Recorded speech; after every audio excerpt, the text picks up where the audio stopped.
Assalamualaikum warahmatullahi wabarakatuh. Salam dan bahagia. Perkenalkan, nama saya Sugianti dari SMK Negeri 8 Kota Malang, mengajar mata pelajaran Pendidikan Agama Islam dan Budi Pekerti.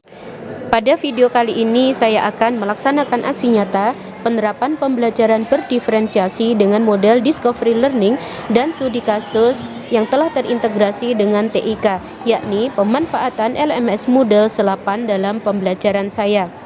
Pada video ini juga saya buat dalam rangka untuk memenuhi tugas pembatik level 2. Bagaimanakah pemanfaatan TIK yakni LMS Moodle Selapan dalam pembelajaran?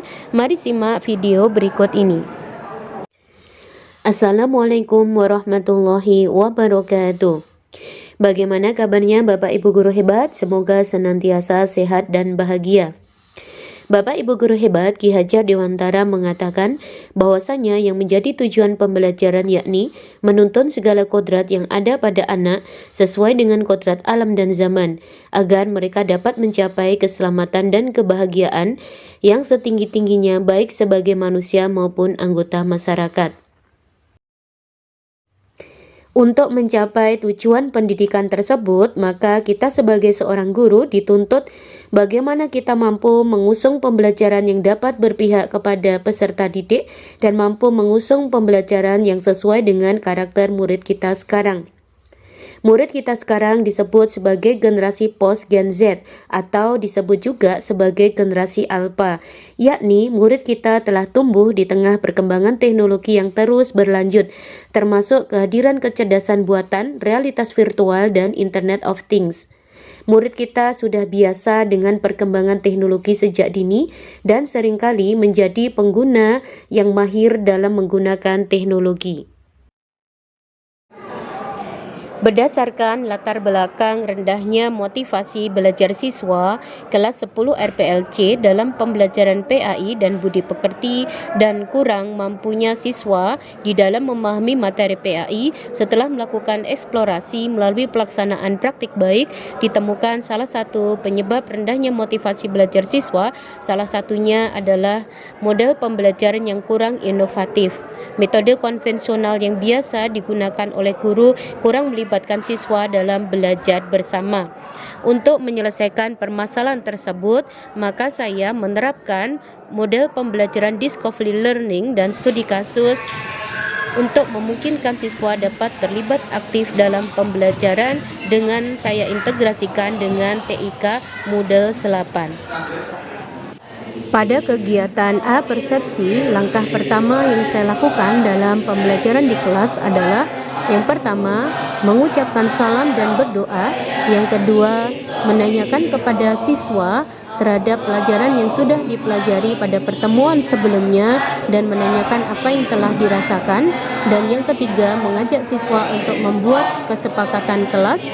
Dan yang keempat adalah mengajak siswa untuk mendeskripsikan tujuan pembelajaran yang akan mereka capai pada pertemuan hari ini.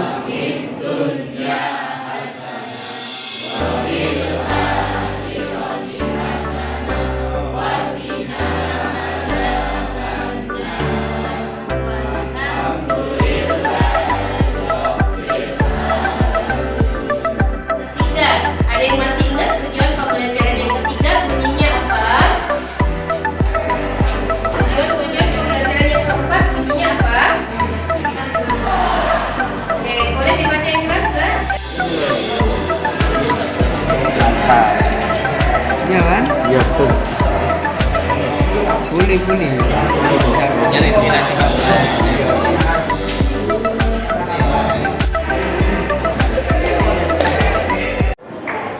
Pada kegiatan inti pembelajaran, saya menerapkan pembelajaran berdiferensiasi, yakni pembelajaran untuk memenuhi kebutuhan belajar murid. Sehingga di awal pembelajaran, saya melakukan tes diagnostik non-kognitif dengan menanyakan yang menjadi profil belajar murid. Setelah saya melakukan tes diagnostik non-kognitif secara verbal, kemudian saya meminta siswa untuk duduk sesuai dengan profil belajar mereka. Untuk siswa dengan profil belajar visual, saya pun telah menyiapkan bahan ajar dalam bentuk barcode yang dapat mereka scan melalui HP mereka masing-masing untuk mengetahui materi ajar yang mereka diperlukan di hari tersebut. Dan untuk siswa dengan profil belajar auditorial, saya pun telah menyiapkan bahan ajar dalam bentuk video yang telah saya tempel pada Moodle Selapan. Dan untuk siswa dengan profil belajar kinestetik, saya pun telah menyiapkan bahan ajar dalam bentuk media ajar poster yang telah saya tempel pada dinding kelas yang dapat mereka gunakan sebagai sumber belajar sambil mereka bermobile di dalam kelas.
Tatkala proses pembelajaran berlangsung, tak lupa saya pun juga melakukan assessment as learning atau penilaian sebagai proses belajar dengan melibatkan murid-murid secara aktif dalam kegiatan penilaian tersebut. Dan pada kegiatan penutup pembelajaran, saya pun melakukan assessment for learning dalam bentuk kuis yang telah saya tempel pada LMS atau Learning Management System Moodle Selapan yang dapat diakses oleh siswa dimanapun dan kapanpun. Kemudian tak lupa di akhir pembelajaran, saya pun juga melakukan refleksi terhadap pembelajaran yang telah berlangsung di hari tersebut untuk perbaikan pada pembelajaran setelahnya, kemudian diakhiri dengan doa dan penutup. Itu bagus, lumayan cermat, ya. Tapi mungkin kurang sedikit saja. Tapi saya tidak bisa menambahkannya karena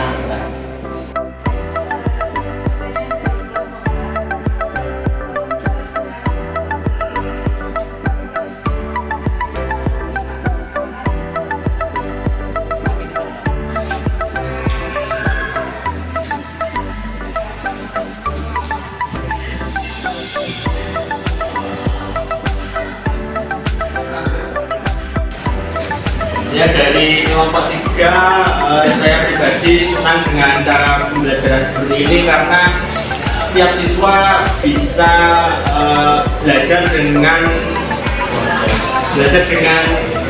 hal yang yang disukai, maksudnya cara belajarnya ada yang dengan bergerak, ada yang dengan membaca, mendengarkan lagu, menonton, dan lain sebagainya. Jadi ini sangat membantu siswa untuk belajar supaya insya Allah kedepannya lebih baik lagi. saya dari kelompok 2, saya sangat senang karena saya dapat bekerja sama bersama teman-teman dan mengerjakan tugas tentang surat Al-Maidah. Demikian video pembelajaran saya, yakni pembelajaran berdiferensiasi dengan menggunakan model pembelajaran discovery learning dan studi kasus dengan memanfaatkan TIK dalam proses pembelajaran, yakni melalui LMS Moodle Selapan. Semoga dapat memberi kebermanfaatan secara luas. Mari bersama terus tergerak untuk menciptakan kualitas pendidikan dan kualitas pembelajaran yang lebih baik lagi dan berpihak kepada murid. Terima kasih. Wassalamualaikum warahmatullahi wabarakatuh.